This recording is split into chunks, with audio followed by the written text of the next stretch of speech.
معزز خواتین و حضرات، آج جس موضوع پہ اس کانفرنس کا انعقاد کیا گیا ہے اور مجھے حکم دیا گیا ہے کہ میں انتہائی مختصر الفاظ میں اس پہ بات کروں، اس ٹاپک سے میرا بڑا گہرا تعلق ہے۔ آج سے تقریباً 47 ایئرز پہلے، 47 سال، 1978 میں مجھے صدر مملکت فضل اللہ چودھری کی طرف سے گولڈ میڈل ملا تھا رومی پہ مقالہ لکھنے اور پڑھنے پہ، 22 سال کی عمر میں۔ اور صدارتی ایوارڈ کی میں ڈیٹیل میں نہیں جانا چاہتا، اقبال اور رومی پہ میں نے اپنی کتاب Iqbal and sages of the east میں 2 چیپٹر مخصوص کیے، ایک کہ رومی کیا ہیں، اور دوسرا یہ ہے کہ اقبال پہ رومی کے کیا اثرات ہیں، اور تیسرا امپورٹنٹ چیز یہ ہے کہ میرے استاد حضرت عرفانی نے 1951 میں ایران میں فارسی میں ایک کتاب لکھی تھی، رومی اثر، اور اس کتاب کو بیسٹ سیلر ہونے کا اعزاز ہے فارسی میں، جس میں اقبال کو انہوں نے پہلے موقع پہ پہلی دفعہ رومی کی ری انکارنیشن یا رومی کی کم بیک قرار دیا تھا، رومی اثر۔ میں آج اس ڈیٹیل میں بھی نہیں جانا چاہتا، لیکن جب میں ان کا اسٹوڈنٹ تھا تو وہ رومی اور اقبال کے اشعار 5 اشعار انگلش میں ٹرانسلیٹ کر کے اور ان کی وضاحت کر کے سائیکلو سٹائل کر کے دیا کرتے تھے، اور وہ ایک کتاب کی شکل میں sayings of Rumi and Iqbal کی شکل میں موجود ہے، اور اس کی ایڈیٹنگ میں اس خاکسار نے بھی اپنا کردار ادا کیا تھا۔ تو رومی اور اقبال کے اس تعلق کے بعد میں مختصر انداز میں یہ کہوں گا کہ علاج آتش رومی کے سوز میں ہے تیرا، کہ تیری خرد پہ ہے غالب فرنگیوں کا فسوں، اسی کے فیض سے میری نگاہ روشن، اسی کے فیض سے میرے سبو میں جی ہوں۔ اور پھر ان کا یہ کہنا ہے کہ چرومی در حرم دادم ازان من ازو آموختم اسرار جان من، جب رومی کی طرح حرم میں میں نے اذان دی تو میں نے اپنی جان کے راز رومی سے سیکھے ہیں۔ بدور فتنہ یہ عصر کہن ہو، بدور فتنہ عصر روان بن، کہ پرانے دور کے فتنے میں رومی تھے اور آج کے فتنے کے دور میں میں موجود۔ جہاں انہوں نے حرم کی بات کی تو بہت ہی خوبصورت ان کی نظر، آج وقت نہیں ہے ورنہ بڑی ڈیٹیل سے جاتا ہے، ان کی ایک بڑی خوبصورت غزل ہے جو انہوں نے کندھار میں رسول اللہ صلی اللہ علیہ وسلم کے خرقہ مبارک کی زیارت کے وقت۔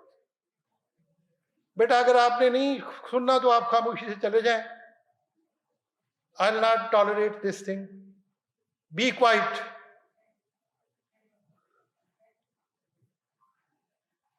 Thank you.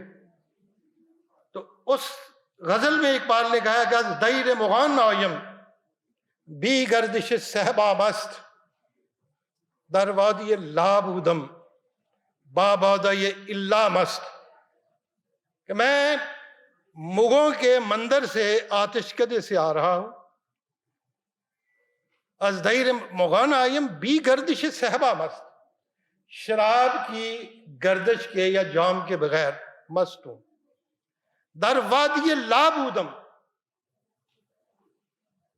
بابادہ اللہ مست، میں لا کی وادی میں تھا اور اللہ کے شراب سے مست تھا۔ اور پھر کہتے ہیں کہ سیناست کے فوران است یا رب چ مقام استین، ہر ذرہ یہ خاک من چشمی تماشا مست۔ یہ وادی سینا ہے جہاں موسیٰ پہ اللہ کا جلوہ ہوا تھا، سیناست کے فاران است، یا وہ فاران کا پہاڑ ہے جہاں سے رسول اللہ صلی اللہ علیہ وسلم نے پہلی دفعہ خطاب کیا تھا مکہ کے لوگوں کو، سیناست کے فاران است یا رب چ مقام استی، اے خدا یہ کون سا مقام ہے، ہر ذرہ یہ خاک من چشمیس تماشا مست، میری ذات کا ایک ایک ذرہ اس آنکھ میں ڈھل چکا ہے جو تماشا دیکھنے میں مست ہے۔ اور آخری 2 شعر رومی کے حسب حال وہ کہتے ہیں انکار حکیمی نیست دامان کلیمی گیر، صد بندہ یہ ساحل مست، ایک بندہ یہ دریا مست، یہ کسی حکیم کا کام نہیں ہے، کسی کلیم کے دامن کو ہاتھ میں پکڑ لیں، کیونکہ ساحل پہ بیٹھے ہوئے 100 مستوں سے سمندر کے اندر چھلانگ لگا کے اس کی لہروں سے لڑنے والا ایک کلیم بہتر ہوتا ہے۔ اور فرمایا ہے وقت است کہ بگشایم می خانہ یہ رومی باز، پیران حرم دیدم در صحن کلیسا مست۔ پھر وقت آ گیا ہے کہ رومی کے شراب خانے کے دروازے کو کھول دوں، کیونکہ میں نے حرم کے پیروں کو کلیسا کی دیواروں کے اندر مست دیکھا ہے۔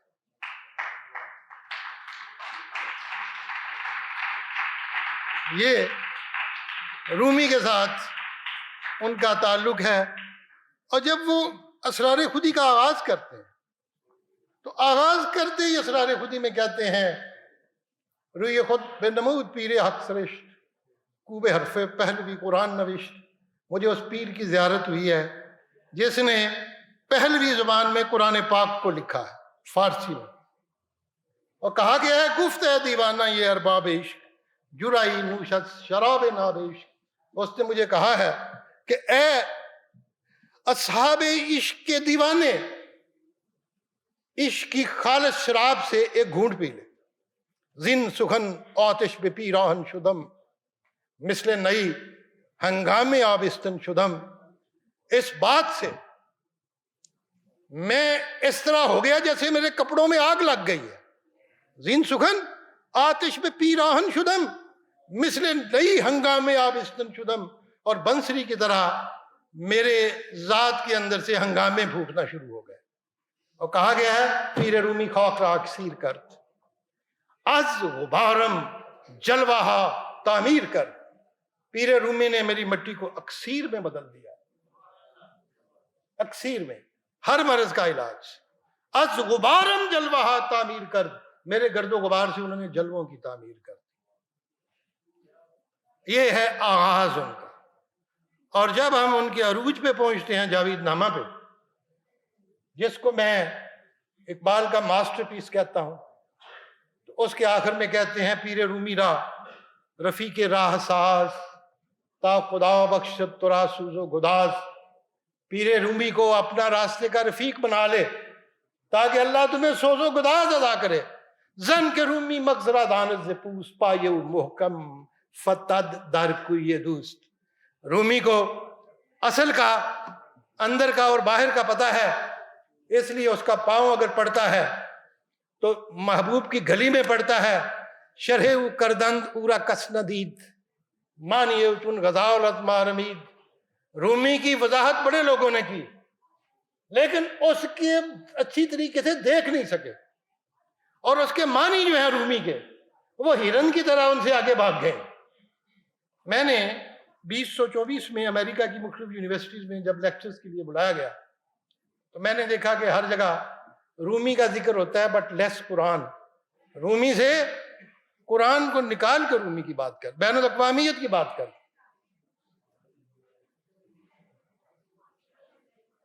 لیکن اقبال نے کہا ہے کوب حرف پہلوی قرآن نوشت۔ اب مسئلہ کیا ہے؟ جب رومی کو بین الاقوامی پیرائے میں پیش کریں، رومی کو، اور رومی سے قرآن کو نکال دیں اور رومی کو انسانیت کا شاعر قرار دے دیں اور ناچنا شروع کر دیں، کونیا میں جائیں اور ڈانسنگ درویش کو رومی کا مظہر قرار دیں، تو اقبال اس پہ کہتا ہے کہ رقص تن از حرف او آموختند چشم راز رقص جن بردوختند۔ رومی کے حرف سے انہوں نے جان کا رقص سیکھ لیا، انہوں نے رقص تن جسم کا رقص سیکھ لیا ہے اور جان کے رقص کو چھوڑ دیا ہے۔ آج یہ حالات ہیں کہ رومی کے اشعار پڑھ کے یہ ورلنگ درویش بن گئے ہیں۔ بات کیا ہے؟ رقص تن در گرد شارد خاک را رقص جان بر ہم زند افلاک را۔ جسم کا رقص درگرد شارد خاکرا، مٹی میں تھوڑی سی گردش پیدا کرتا ہے، رقص جان پر ہم تند افلاکرا، اور جان کا رقص آسمانوں کو ہلا کے رکھ دیتا، جان کا رقص آسمانوں کو ہلا کے رکھ دیتا۔ فرد از وہی صاحب جذب کلیم، ملت از وہی وارث ملک عظیم۔ اگر کوئی فرد سیکھ لے تو کلیم اللہ کے جذبے کا وارث بن جاتا ہے، کلیم اللہ کے جذبے۔ اگر قوم سیکھ لے تو اس کو اللہ بہت بڑی سلطنت عطا کر دیتا ہے۔ اور آخر میں کیا کہا ہے رومی کی یہ بات کر کے، سر دین مصطفیٰ کو یم ترا، ای مرا تسکین جان ناشکیب، تو اگر رقص جان داری نصیب، میری جان بے قرار ہے، اے میرے نوجوان بچوں، تم میری بے قرار اور مضطرب جان کے سکون کا باعث ہو۔ اے مرا تسکین جان ناشکیب، تو اگر از رقص جان داری نصیب، تمہیں اگر اللہ رومی کا عطا کردہ رقص جان نصیب کر دے، سر دین مصطفیٰ گویم ترا، ہم بے قبر اندر دعا گویم ترا، تو پھر میں رسول اللہ صلی اللہ علیہ وسلم کے دین کا راز تمہیں بتا گیا ہوں، اس پہ عمل کرو گے تو میں قبر کے اندر بھی تمہارے لیے دعا کروں۔ یہ ہے اقبال، یہ ہے اقبال کا تعلق رومی کے ساتھ۔ جانے ہوا شعلہ سرمایہ دار من چرار، ایک نفس من انہوں نے کہا کہ رومی جو ہے وہ شعلوں کے بھرا ہوا ہے، اور میں ایک چنگاری کی طرح ایک لمحے کے لیے چمکتا ہوں اور ایک لمحے کے لیے بجھ جاتا ہوں۔ اقبال کے ہاں رومی کا جو تصور ہے، اگرچہ اقبال نے فردوسی سے لے کے مرزا غالب اور صاحب تک سب سے فیض پایا ہے، لیکن اصل فیض جو اقبال نے پایا ہے وہ رومی سے پایا ہے۔ اسرار خودی کا آغاز کرتے ہیں، دئی شیخ با چراغ ہمیں گشت گرد شہر، کز دام و دد ملولمو انسان مارزو۔ جاوید نامے میں پوری کی پوری غزل لے آتے ہیں رومی کی۔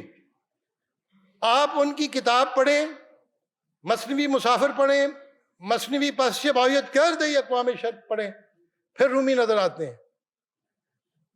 آپ بال جبریل میں رومی کے آثار دیکھتے ہیں، آپ کو ضرب کلیم میں بھی رومی کے آثار، غلط نگر ہے تیری نگاہ ہے، یہاں پہ جہاں وہ کہتے ہیں آخر پہ کہتے ہیں گسستہ تار ہے